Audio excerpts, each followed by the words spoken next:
Fala aí, torcedor, trazendo mais um vídeo aqui no nosso canal. E nesse vídeo para trazer o pós-jogo da vitória do Fluminense sobre o Bahia, 2-0 no Maracanã.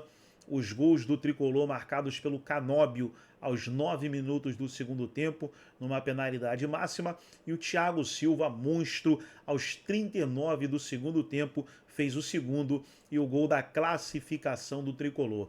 Agora o Fluminense aguarda o vencedor de Botafogo ou Vasco para saber quem será o seu adversário na semifinal da Copa do Brasil 2025. Vamos trazer aí o pós-jogo, vamos reagir aqui no nosso canal, mas antes quero convidar você que ainda não é inscrito, se inscreva, ativa o sininho das notificações para você não perder nada.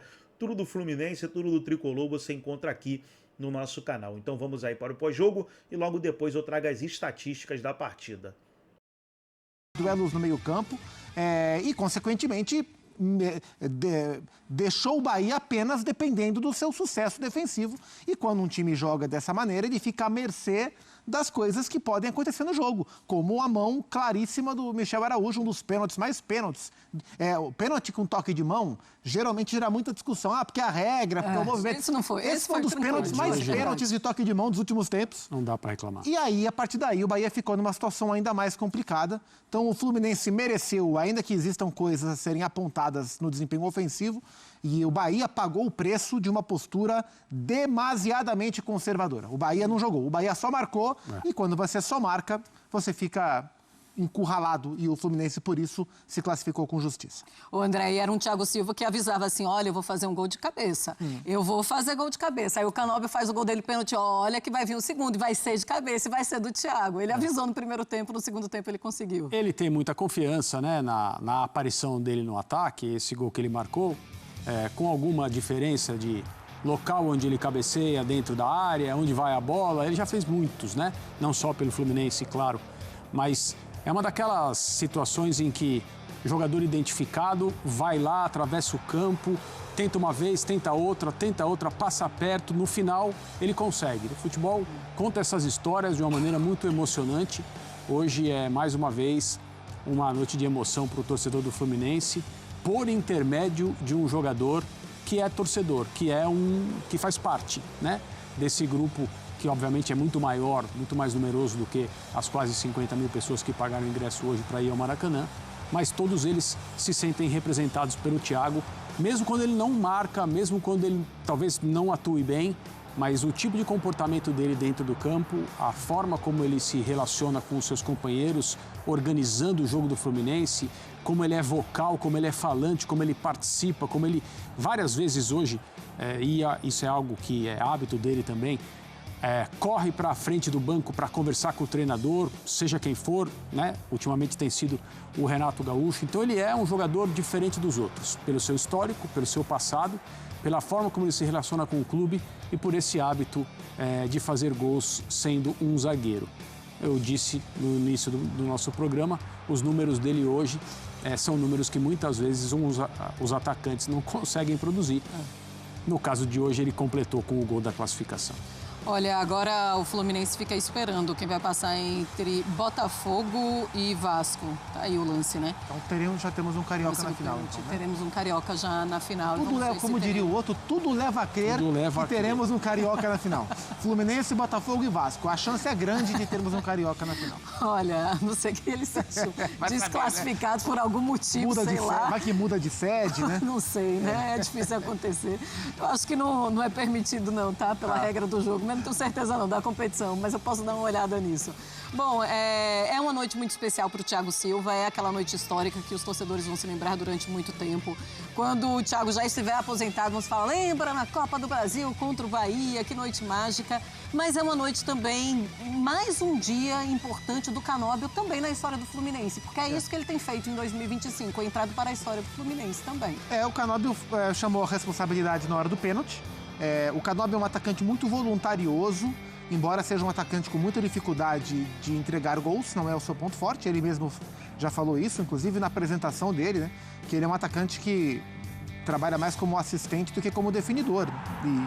E o Fluminense, e eu acho isso um problema, Por isso que eu não vejo o Canóbio como um tremendo jogador, um jogador de primeira prateleira. Isso é um problema para esse time do Fluminense, porque o Fluminense tem um ataque que entrega poucos gols. Quem entrega muitos gols no time do Fluminense não está no seu grande momento, que é o Germancano.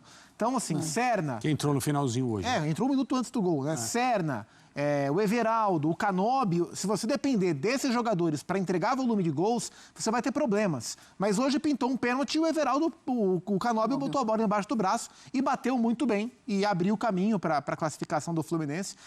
Embora o Fluminense tenha sido melhor durante o jogo inteiro e tenha tido volume de jogo, iniciativa o tempo inteiro, o gol estava demorando a sair e isso poderia levar a um nível de drama maior para esse jogo, né? Então, dentro da missão que foi proposta, o Canóbio bateu bem o pênalti e abriu o caminho do Fluminense.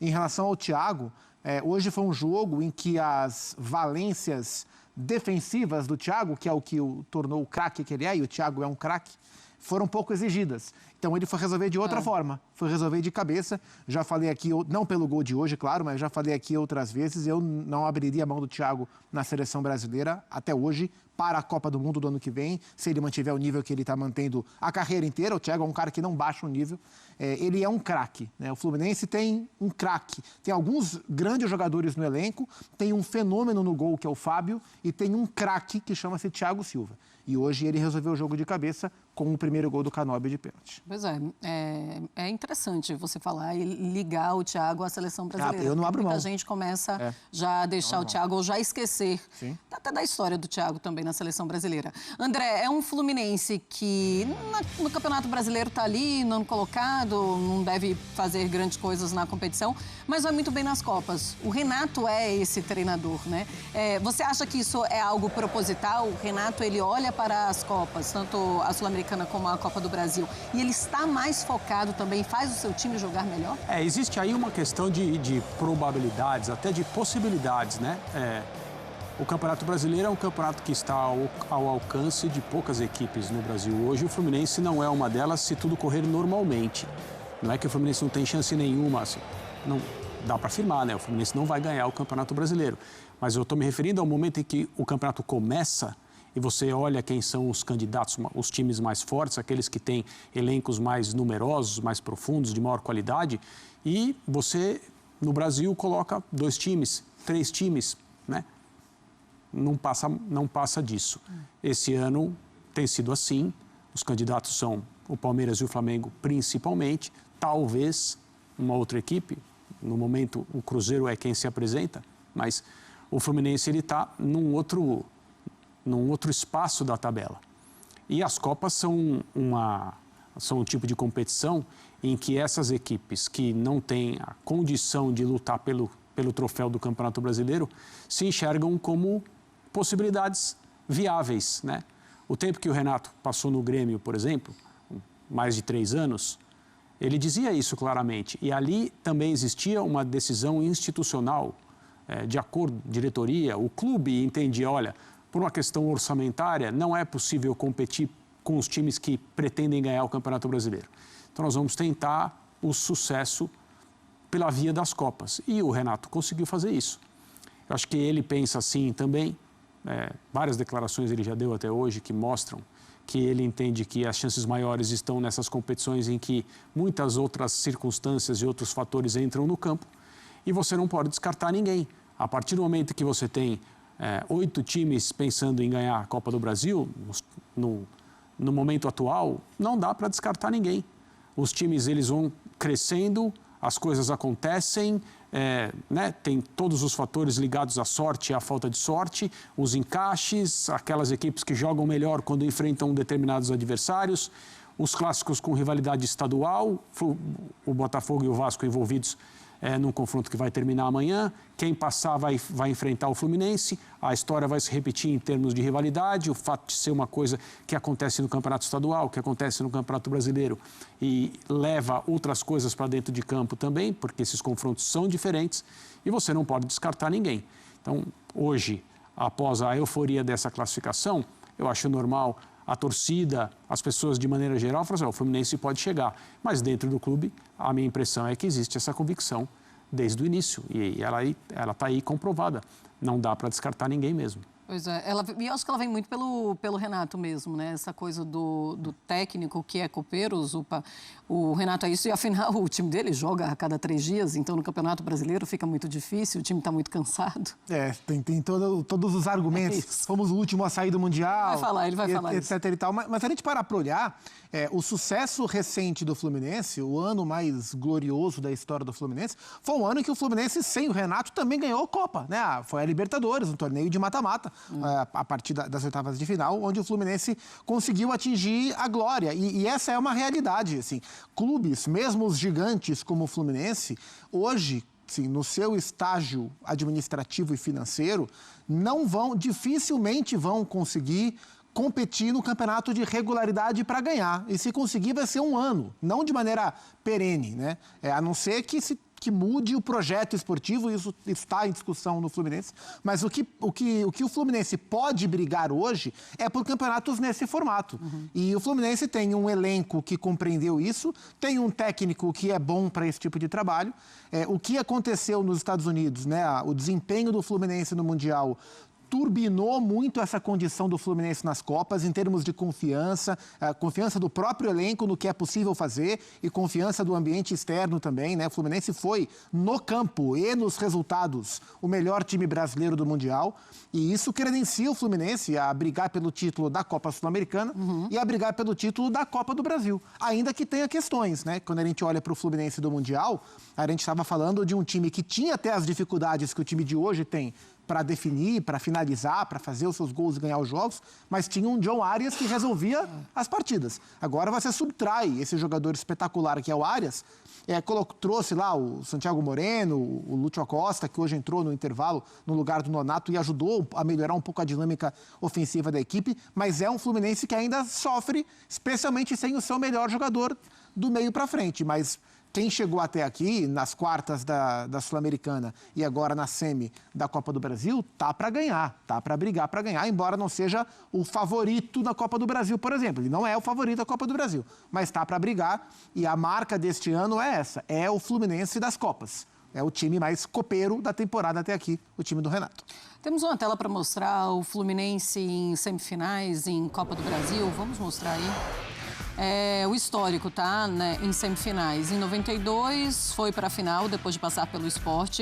Em 2006 ou 2005? 2005 contra o Ceará foi também para a final. Contra o Vasco em 2006 não foi. Brasiliense em 2007 sim. Palmeiras em 2015 não foi. Corinthians em 2022 também não. E agora Vasco ou Botafogo em 2025. Então tem essa perspectiva também de um Fluminense na semifinal. O Fluminense que em 2007... é campeão, certo? Da 2007 ou 2005? Agora me fugiu. 2007. 2007, né? 2007 é campeão. Com o Thiago, que é quando o Thiago começa a surgir. Era capitão do time nessa época. Era capitão, verdade. Ele surge e depois segue a sua carreira brilhante. É isso, André. Uma perspectiva, então, no Fluminense em semifinais de Copa do Brasil. Sim. Então tá aí, pessoal. Foi o vídeo onde os comentaristas debateram aí a vitória do Fluminense 2-0 sobre o Bahia. E o Fluminense está classificado para a semifinal da Copa do Brasil 2025. Agora, para agregar no vídeo e deixar você 100% atualizado, deixa eu trazer aqui as estatísticas da partida. Posse de bola, o Fluminense teve 63% a 37% do Bahia. Gols esperados, 1,28 do Fluminense, 0,08 do Bahia. Bahia, ele sofreu muito na partida, né? Só deu o Fluminense os 90 minutos. Total de chutes, 10-2 nas finalizações. Chutes no gol, aqueles chutes certeiros, 5-1 Fluminense. Chances perigosas criadas, 1-0 Fluminense. Escanteios, 3-2 para o Bahia. Impedimentos, Bahia teve 2, o Fluminense 1. Passes completos, 434 para o Fluminense, 216 para o Bahia. Foi as estatísticas da partida. Gostou do vídeo? Deixa o like, se inscreva no canal, ativa o sininho das notificações. Forte abraço a todos e até o nosso próximo vídeo aqui no nosso canal Galego 77.